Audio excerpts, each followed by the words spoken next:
Bashir had to stoop as he rose. His mother had raised him to keep that sentiment tucked into his heart, though he had long since subscribed to another philosophy. Sid Bashir had been given a number and license to kill. He was 009, and to him the faith that saving one soul could save something of the world's humanity was harder to maintain in the face of the calculations his job demanded. He would more readily sacrifice one life for the good of the many. It might be cold, but then logic didn't have a heart with corners to spare. Tonight, Bashir would try to save just one life, one soul, and if it did not matter a great deal to the world, it mattered a great deal to him. The doors opened. Bashir gave his thanks and jumped onto a single road snaking the foot of the mountains, the beaten earth and blistered tarmac etched by a faint moon. The trucks rattled on, headlights fading, and with them the sound of the engine, until the only thing that moved on the hulking slope of the mountain was one small black spot, the figure of Bashir inching ever upwards, his outline stretched, flung and swallowed in the pinstriped shadows of pine trees.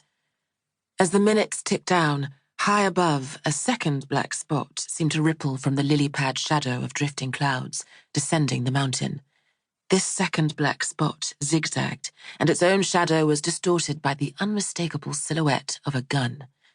The gun and the shadow belonged to Corporal Ilyasov, who was serving his first mission for Rattenfinger, PMC. Rattenfinger, PMC, offered a year's average salary in whatever denomination you worshipped for just 1 month's service and a trip to the front, wherever the front happened to be, however official or unofficial. Yemen, a concert hall or temple, the Central African Republic, a subway in a world capital. PMC stood for Private Military Company, or pretty much crap, because to call Rattenfinger a private military company was like calling the Mafia a social club. Registered in ever-changing shell companies, Rattenfinger were terrorists for profit, marauders who turned fluid situations into war zones and peaceful streets into settings for the nightly news. Their soldiers and bases were international.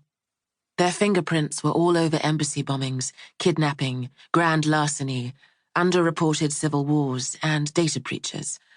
But those fingerprints could never be traced, and neither could their backers.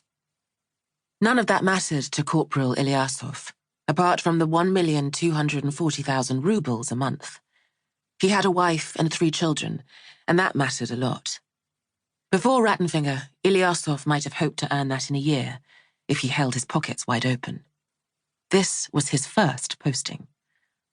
Pulling off his mask so he could spit out the taste of that evening's third-rate vodka, Ilyasov continued down the mountain, treading carefully, just as they'd taught him in Molkino. Though there was little risk of attack so far into Assad's territory, and so far up this godforsaken rock where nothing worth a damn grew.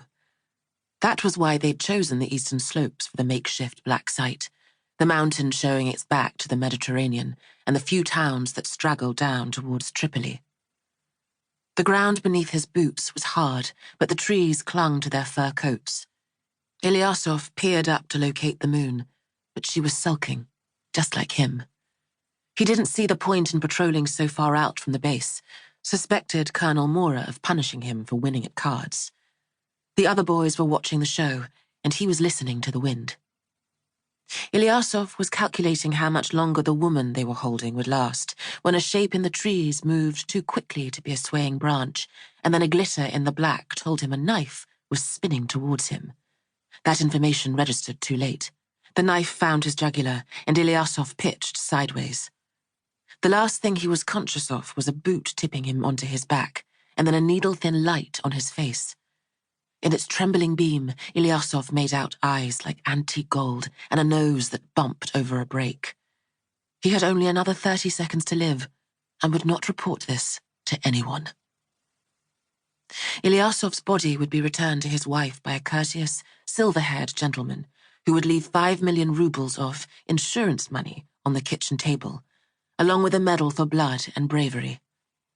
When his wife called up newspapers and her local councilman to demand answers, she would be shown her error by foreign men in cheap, dark suits.